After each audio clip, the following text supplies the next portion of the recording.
Breadcrumbs require a bit of hand-holding. The code I am using to handle breadcrumbs is a cross between something I wrote a while ago for a site I was working on and Rachel Baker's breadcrumbs in her Twitter Bootstrap for WordPress theme, which you can find on GitHub at github.com/rachelbaker/bootstrapwp Twitter Bootstrap for WordPress. However, Rachel's code stops at doing breadcrumbs if you're looking at an archive page that is one of many different pages. I wanted to keep this support, so I took that code and improved on it. Her code was also written for Bootstrap 2, in which you had to define a separator, and this code is updated for Bootstrap 3, where the separator is handled automatically. First, I call in the options. This is to get the breadcrumb setting, which I'll check against later, so users can enable or disable breadcrumbs. Then I start my breadcrumb function, which pulls in the post and paged globals. These breadcrumbs will use the RDFA rich snippets described in the Google Webmaster Tools page here. As part of the RDFA scope, I start my breadcrumb off by defining an XMLNS attribute, pointing to rdf.datavocabulary.org, and I give my UL tag a class of breadcrumb so we can use Bootstrap's breadcrumb styles. Each list item in the breadcrumb list gets a type of value of vBreadcrumb, a relationship value of vURL, and a vProperty of title around the actual link title, so you'll be seeing that at each level. First, I check if the page we're on is not the home page, not an archive page, and not a page beyond the first page. Then I check to see if it's a category page. If it is, I'm going to get the category and display that in my breadcrumb trail. The active item in my breadcrumb list is just repeating, again, the category name with posts filed under before it. If we're looking at an archive of posts from a specific day, the breadcrumb trail will start with a link to the archive page for posts in the same year, then posts for the same month, and then the active item will display the day. A similar thing is done for month and year archives with one step removed at each level, so that the year archive just displays the active element as the year being searched.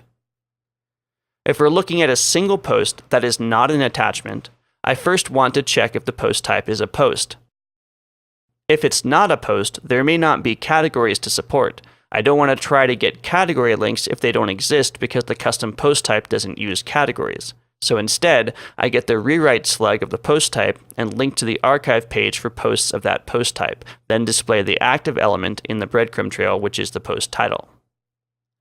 If it is a post, I pull in all of the categories and run through each, displaying a link to each one before getting to the active item, the post we're on.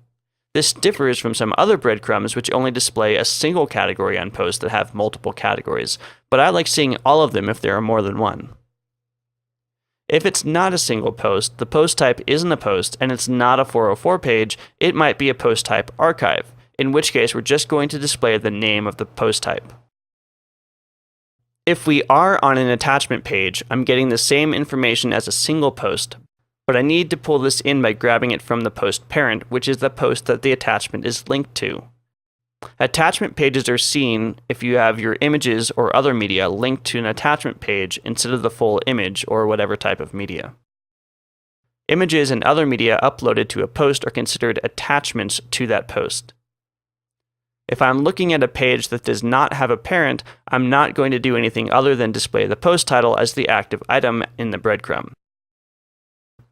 However, if the page does have a parent or parents, I'm loading a link to each parent page in the hierarchy before displaying the page title as the active element. For search results, tag and author archives, and the 404 page, I'm not really doing anything complex with the breadcrumb, just displaying the current page as the active item. Then we get down to the paged results. This first check is to see if we are on any kind of archive page. Each one of these checks is for a particular kind of archive page. If it's an archive page, I'm just going to display the page number. However, if a user clicked on a page link from the home page, I'm handling that a little different, and we're adding a blog link after the home link that points to the main blog page, which may or may not be the same thing. Finally, I run a check to see if the breadcrumbs option exists in the database and if it was set to true. If so, I hook my breadcrumbs to the content top theme hook alliance action. The result from all of this is dynamic breadcrumbs that display page numbers when you're on a paginated results page that use Bootstrap's built-in breadcrumb styling.